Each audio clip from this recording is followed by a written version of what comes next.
हमारे समाज के जो सजग प्रहरी आप लोग हैं, प्रेस के लोग आए हुए, प्रिंट मीडिया से, इलेक्ट्रॉनिक मीडिया से, आप सबका अतीब धन्यवाद है कि एक बड़े छोटे से नोटिस पे आप सबने आज की इस हमारी प्रेस वार्ता में भाग लेने के लिए आए हैं। आपको बड़ा बड़ा धन्यवाद व स्वागत है। जैसा कि विषय आप सबके ध्यान में है, आज सारे इलेक्ट्रॉनिक मीडिया, प्रिंट मीडिया और सब जगह ये विदित ही हो रहा है सबको कि हमारे आराध्य प्रभु श्री राम लला का जो एक भव्य मंदिर है वो बनकर लगभग तैयार है और 22 जनवरी 2024 जो कि अब थोड़े दिन ही रहे हैं, उसमें हमारे भारत के यशस्वी प्रधानमंत्री, हमारा संत समाज, हमारे जो सेलिब्रिटीज़ हैं, जो इस समाज के अग्रणी लोग हैं, वो सब उस जन्मभूमि के प्राण प्रतिष्ठा के कार्यक्रम के साक्षी बनने जा रहे हैं। हमारे संतों ने कालगणना के हिसाब से ये जो तिथि निकाली है, उस तिथि को सुबह 11 बजे से 2 बजे तक का ये कार्यक्रम होने जा रहा है। थोड़ी सी पृष्ठभूमि इस राम जन्मभूमि की, मंदिर की मैं आपके समक्ष रखने जा रहा हूँ। 1582 में एक आक्रांता बाबर, जो कि इस देश को ध्वस्त करने के लिए, इस देश के मानबिंदुओं को ध्वस्त करने के लिए यहाँ आया, उसके आदेश पर उसके सेनापति मीरबांकी ने जो एक प्रभु श्री राम लला का मंदिर था अयोध्या में, जो उनका जन्म स्थान है, वो जन्म स्थान का मंदिर था, उसको ध्वस्त किया और उस पे एक ढांचा तथाकथित मस्जिद को खड़ा किया। उसके बाद सारा हिंदू समाज संघर्षरत रहा। उस रामलला के मंदिर की पुनर्स्थापना, रामलला की पुनः प्रतिष्ठा, उसकी मुक्ति के लिए लगातार संघर्ष चलता रहा। हमारे राजाओं ने, हमारे वहाँ के स्थानीय लोगों ने, सारे समाज ने जो यहाँ का था, इस सारे जन्मभूमि को आज़ाद करने के लिए, उसको पुनर्स्थापित करने के लिए बड़ा लंबा संघर्ष किया और लाखों की संख्या में जो है समाज ने अपने प्राणों की आहुति दी इस सारे आंदोलन में। उसके बाद जब 1947 को हम आज़ाद हुए, उसके बाद भी ये संघर्ष जारी रहा और संघर्ष की कड़ी में वो जो सारा केस था न्यायालय में भी गया। फिर घटनाक्रम में ऐसा हुआ कि प्रभु श्री राम लला 1949 में वहाँ उस ढांचे में प्रकट हुए। उसके बाद जो हिंदुओं की डिमांड रही, हमारे समाज की एक इच्छा रही कि जब वो रामलला विराजमान हुए हैं, वहाँ प्रकट हुए हैं, उनका वहाँ पर पूजा पाठ नित्य प्रति होना चाहिए। कांग्रेस जो मामला का अदालत में था, तो अदालत ने एक निर्णय के अनुसार उसको चबूतरे के बाद बाहर ही मंदिर में प्रभु श्री रामलला का पूजन का अधिकार दिया। पर हमारे जो आराध्य थे वो सिखों के पीछे बंद रहे। 1985 में विश्व हिंदू परिषद की अगुवाई में सारे संत समाज के आदेश से, क्योंकि हमारी संस्कृति में संत समाज, संत जो हैं वो सर्वोपरि है। हमारे अपना इतिहास देखें तो जितने भी राजा महाराजा हुए हैं, उनका भी कार्य प्रणाली या समाज की व्यवस्था को ठीक चलाने के लिए संत समाज जो है वो आदेश देता था, निर्णय देता था। उसी ढंग से विश्व हिंदू परिषद ने भी संतों का आदेश मान के उस राम जन्मभूमि मुक्ति आंदोलन, इस तरह का आंदोलन शुरू किया। एक समिति बनी और उस समिति के तहत भिन्न भिन्न जो कार्यक्रम जो है समाज जागरण के, उस मुक्ति के लिए, राम जन्मभूमि की मुक्ति के लिए भिन्न भिन्न कार्यक्रम होते रहे, जिसमें गंगा पूजन, उसके बाद रामरथ यात्रा, फिर शिला पूजन की जो हर घर से हर परिवार से एक एक शिला और ₹1.25 इस ढंग का हर सारे देश के हर परिवार से, हर हिंदू परिवार से वो जो अपना समर्पण था, वो पूजित शिला थी, वो अयोध्या में पहुंची। वही था कि जब भी मंदिर निर्माण हो तो हमारा एक भावनात्मक संबंध उस मंदिर के साथ है। प्रभु श्री राम हमारे आराध्य ही नहीं, इस देश के महापुरुष हैं, इस देश के नायक हैं। हमारी जो समाज व्यवस्था है, हम आज भी बोलते हैं उस ढंग की होनी चाहिए जैसा राम राज्य था। अभी भी कल्पना गांधी जी ने भी इस देश की कल्पना जो की, परिकल्पना की चलाने की, वो राम राज्य के रूप में ही थी।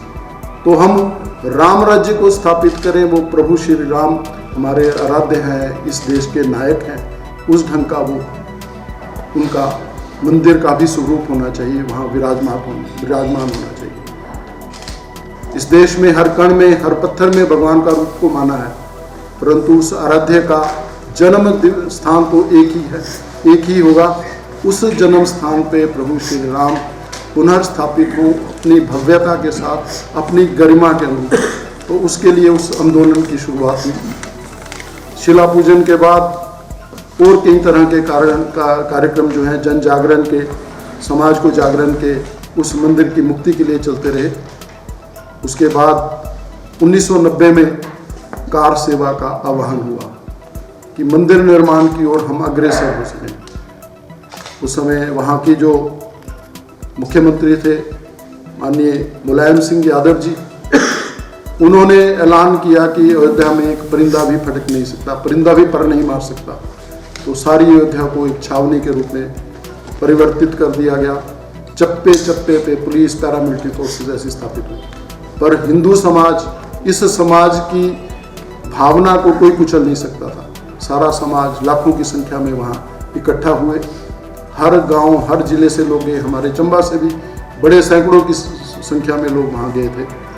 तो रात को लोगों को वहाँ घरों में रखा जाता था। उत्तर प्रदेश के निवासियों ने वहाँ उनको आश्रय दिया। फिर रातों रात खेतों के बीच में पगडंडियों से होते हुए उन सबको अयोध्या के लिए अग्रसर किया। अयोध्या में लाठीचार्ज हुआ। उस समय बड़े सारे लोग उसमें मारे भी गए और बड़े सारे लोगों को चोटें भी आईं। परंतु जो समाज था, यहाँ का धार्मिक समाज था, सनातनी समाज था, वो नहीं रुका। 1992 में फिर कार सेवा का आह्वान हुआ और उस कार सेवा की परिणति जो एक हमारे ऊपर उस ढांचे के रूप में एक कलंक था समाज के ऊपर, वो वहाँ से ध्वस्त हुआ और आगे राम मंदिर बनने की ओर अग्रसर हुए। फिर उसके बाद ये जो सारा मामला था वो, क्योंकि हम सब जो है न्याय व्यवस्था के मानने वाले लोग हैं, ये सारा समाज न्याय से, संविधान से चलता है सारा देश, तो उसके मानने वाले थे। तो सुप्रीम कोर्ट में ये केस गया। पहले सुप्रीम कोर्ट की जो 3 जजों की बेंच थी, उन्होंने अपना निर्णय 3 जगह डिवाइड करके दिया। उसके बाद दोबारा से बेंच बैठा, 5 जजेस की बेंच थी और उन्होंने 9 नवंबर 2019 को एक ऐतिहासिक निर्णय दिया कि ये सारा जो जन्मभूमि का क्षेत्र है, जहाँ पे राम जन्मभूमि का आज भव्य मंदिर बन रहा है, वो प्रभु श्री राम का ही है, वो रामलला का ही है। क्योंकि उसके पीछे एक साइंटिफिक इन्वेस्टिगेशन हुआ था, जो हमारी ASI पुरातत्व विभाग की एजेंसी है, उन्होंने पूरे साइंटिफिक ढंग से कार्बन डेटिंग से और सारा अंदर तक उत्खनन करके भी और ऊपर से रडार सिस्टम से भी वो सारा वहाँ का ढांचे को देखा और नीचे पाया कि वहाँ पे एक भव्य राम मंदिर के अवशेष हैं। और बड़े सारे ऐसे साक्ष्य भी मिले, जैसे हिंदू देवी देवताओं के मूर्तियाँ, हमारे स्वस्तिक के, ओम के और इस तरह के चिन्ह, वो सब साक्ष्य जब कोर्ट में पेश किए गए तो कोर्ट ने फिर अपना एक ऐतिहासिक निर्णय देके वो सारे क्षेत्र को राम जन्मभूमि के नाम से उसके समर्पित किया गया। प्रभु श्री राम लला, क्योंकि उसमें वादी थे, तो प्रभु श्री राम को वो जो है सारा स्थान जो दे दिया गया। उसके बाद ही फिर सब वो आगे, उस निर्णय के बाद ही आगे जो है वो अग्रसर हो पाए कि हम इसमें निर्माण करें। फिर 2020 में उस मंदिर की नींव रखी गई हमारे भारत के यशस्वी प्रधानमंत्री नरेंद्र मोदी जी, संतों ने और राष्ट्रीय स्वयंसेवक संघ के जो परम पूज्य सरसंघ चालक हैं मोहन भागवत जी, उनकी उपस्थिति में और संत समाज ने वहाँ जो हमारे देश के महामंडलेश्वर हैं, हमारे देश के जो शंकराचार्य हैं, उनकी उपस्थिति में वहाँ पे शिलान्यास रखा गया। और शिलान्यास के बाद 2-3 सालों में ही आज वो भव्य मंदिर तैयार है, जिसकी 22 जनवरी को प्राण प्रतिष्ठा होने वाली है। प्रभु श्री राम लला टेंट के फैब्रिकेटेड जो अपने घर से अपने गरिमानुरूप, अपने भव्यता के अनुरूप उस भव्य मंदिर में पुनः प्राण प्रतिष्ठित होने वाले हैं। ये थोड़ी सी भूमिका मैंने राम जन्मभूमि आंदोलन की आपके समक्ष रखी। अब क्योंकि ये कार्यक्रम इस बड़े उल्लास का है, हमारे समाज के सामने एक बहुत बड़ी उपलब्धि मिली है, क्योंकि इस सारे संघर्ष में हम लोग भी लगे। आज की पीढ़ी जो 25-30 साल के लोग हैं, शायद उनको, युवाओं को इस सारी घटनाक्रम का, इस सारे संघर्ष का पता ना हो, परंतु हम जैसे 50-60-62 साल के लोग हैं, 70 साल के लोग हैं, वो संघर्ष में रहे भी हैं और सारी घटनाक्रम का उनको विदित भी है। हम सोच भी नहीं सकते थे कि ये हम अपने जीवन काल में प्रभु श्री राम को उस मंदिर का निर्माण कर पाएंगे या प्रभु श्री राम को वहाँ विराजित होते देख पाएंगे। ये उस प्रभु की ही महिमा है, उसकी ही लीला है कि हम सब अपने जीवन काल में इस भव्य मंदिर के निर्माण को देख भी रहे हैं और प्रभु श्री राम का वहाँ दर्शन करने भी जाएंगे। इस निमित्त सारा समाज संगठित हो, समरस हो। जिस तरह प्रभु श्री राम ने समाज को समरस करने के लिए जब उन्होंने लंका पे आक्रमण किया, तो भील, वनवासी, जनजाति और जिसको हम दलित वर्ग अपनी भाषा में आज बोलते हैं, उन सबको मिला के सेना तैयार की। वही श्री राम, प्रभु श्री राम का जो संदेश है, हम आज भी अपने समाज में देना चाहते हैं कि सारा समाज, पंथ, जाति सबसे ऊपर उठ के हमारे आराध्य, हमारे नायक उस प्रभु श्री राम के मंदिर के निर्माण को, उसके जो प्राण प्रतिष्ठा के भव्य कार्यक्रम को संगठित होके मनाएं, एक उत्सव के रूप में मनाएं। क्योंकि जो आज हम दिवाली का उत्सव मनाते हैं, वो इसलिए मनाते हैं कि 14 साल के वनवास के बाद प्रभु श्री राम जब अयोध्या आए थे तो वो उत्सव मनाते। आज तो 492 साल के वनवास के बाद प्रभु श्री राम अपने मंदिर में द्वारा से स्थापित होने वाले। ये तो दिवाली से भी बड़ा एक उत्सव होने वाला है। तो हम सब, सारा समाज मिल के अपनी सारी वर्जनाओं को त्याग कर राममय होके उस सारे कार्यक्रम में सहभागी बने। उसके निमित्त कुछ योजनाएं बनी हैं, क्योंकि 22 जनवरी को सारा समाज एक दिन में तो वहाँ पहुँच नहीं सकता, परंतु वो कार्यक्रम होने वाला है, बहुत बड़ा कार्यक्रम। भगवान की अपने स्थापित मंदिर में एक भव्य आरती होने वाली है। तो हम सारा समाज संगठित होके, एकत्रित होके सामूहिक रूप से वो आरती, वो प्रभु श्री राम का जो कार्यक्रम 2-3 घंटे का होने वाला है, उसमें सम्मिलित भी हों, उसमें सहभागी भी बने। अब अयोध्या तो जा नहीं सकते, पर हमारे घर के समीप, हमारे गांव में, हमारे मोहल्ले में जो भी मंदिर है, वो मंदिर को हम अयोध्या का प्रभु श्री राम का मंदिर ही मान के वहाँ एकत्रित होंगे। तो ऐसी योजना बनी है कि 22 जनवरी को सभी सारे देश में हमने हर गांव हर परिवार में पहुंचना है। उसमें हमारे लोग, ये सारा समाज हर घर में, उस मंदिर की अभी पीछे कार्यक्रम हुआ, हमारे संत समाज ने वहाँ अक्षत रखे कुंभों में, वहाँ कलशों में। उन कलशों को कई दिनों तक उसकी पूजा अर्चना की गई पूरी वैदिक ढंग से। वहाँ जो ब्राह्मण थे, वहाँ का संत समाज था, वहाँ के पुरोहित थे, उन्होंने उस सारे जो अक्षत थे, वो कलश थे, उनको अभिमंत्रित 7 दिन तक वो कार्यक्रम चला। उसके बाद वो सारे कलश जो हैं हर प्रांत में भेजे गए। हिमाचल के में भी वो कलश आए, यहाँ से हिमाचल से 2 हमारे कार्यकर्ता विश्व हिंदू परिषद के प्रांत स्तर के वो वहाँ गए थे। उसके बाद वो कलश आके बिलासपुर में मंदिर में स्थापित किए गए।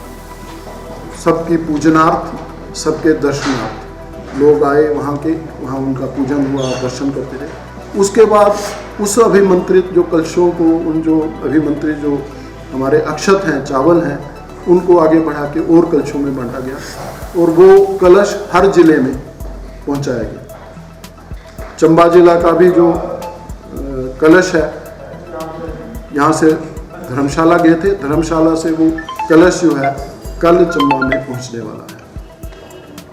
तो उन कलशों को फिर हम चंबा में मंदिर में स्थापित करेंगे।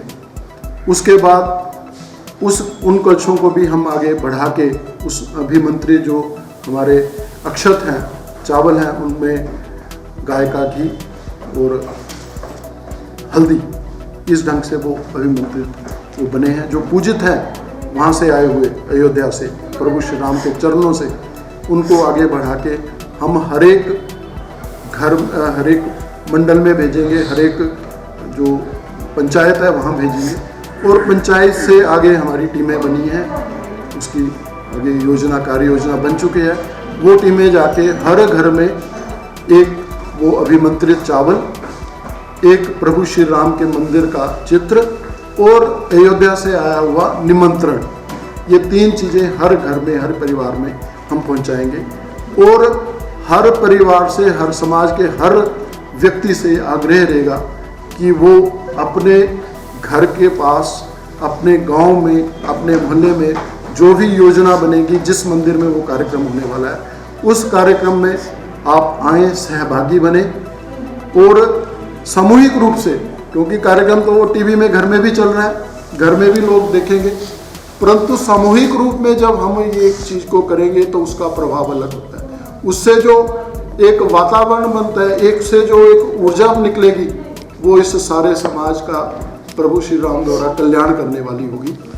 और उसमें एक हमारी संगठन का भी, संगठन शक्ति का, क्योंकि सारा समाज एक है, उसमें कोई भेदभाव नहीं है, उसका भी एक परिचायक होगा।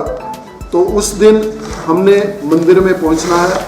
आप सबके माध्यम से मैं अपने चंबा के सारे समाज को, सारे प्रदेश में ये एक आह्वान भी करता हूँ, प्रार्थना भी करता हूँ कि हमारे कार्यकर्ता आपके पास पहुँचेंगे, वो निमंत्रण लेके, वो अभिमंत्रित चावल लेके, वो अभिमंत्रित चावल अपने अपने पूजा घर में रखने हैं, उसकी रोज़ पूजा करनी है और उस जो चित्र है उसको भी पूजा के घर में रखें और जो निमंत्रण है उसके अनुसार जो भी जानकारी कार्यकर्ता देंगे कि आपके कौन से मंदिर में वो कार्यक्रम होने वाला है, उसमें सपरिवार सब लोग पहुँचे।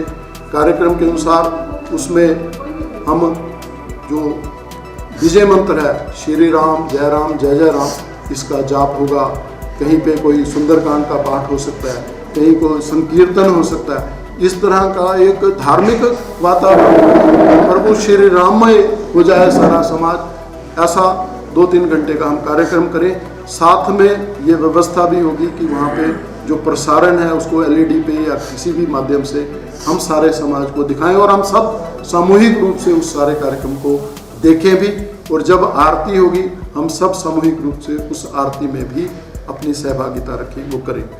तो कुछ जानकारी ये भी है कि जैसे वो कल आपके माध्यम से मैं सारे समाज को देना भी चाहता हूँ, उनसे आग्रह भी करता हूँ कि कल वो जो पूजित अक्षत का कलश है हमारे चंबा में भी पहुँचने वाला है। 3 बजे के करीब वो कलश जो है वो चंबा में हम इसका स्वागत ये भरमौर चौक जो है 0 पॉइंट वहाँ पे करेंगे। सारा समाज उसमें आए, हमारी माताएं, बहनें, बच्चे, सभी लोग अपना सब कुछ मन में भी कोई भी ऐसा भाव उसको त्याग कर राममय होके एक भक्ति के रूप में हम आए। और उसके बाद जो हमारा सीताराम का मंदिर बनगोटू मोहल्ला में है उसमें वो कुछ दिनों के लिए स्थापित किए जाएंगे। और 31 जनवरी से 15 जनवरी तक ये सारा अभियान घर घर में वो अक्षत और निमंत्रण पत्र पहुँचाने का होने वाला है। तो वो उसके बाद वो सारे अक्षत जो हैं वो सारे घरों में चले जाएंगे। इसलिए हम सब कल के कार्यक्रम के लिए और फिर 22 जनवरी के कार्यक्रम के लिए सारा समाज इकट्ठा हो। इस देश ये राम की प्रेरणा से चलने वाला है। हमारा जीवन से अंतिम श्वास तक हम राम को याद करते हैं और हमारी परिकल्पना भी राम राज्य की है। तो उसी प्रभु श्री राम के चरणों में हम प्रणाम करने के लिए इन दोनों दिनों में सारा चंबा के लोग वहाँ पे पहुँचे। यही मेरी एक सबसे प्रार्थना भी है और यही जानकारी मैं आपके समक्ष देने वाला हूँ।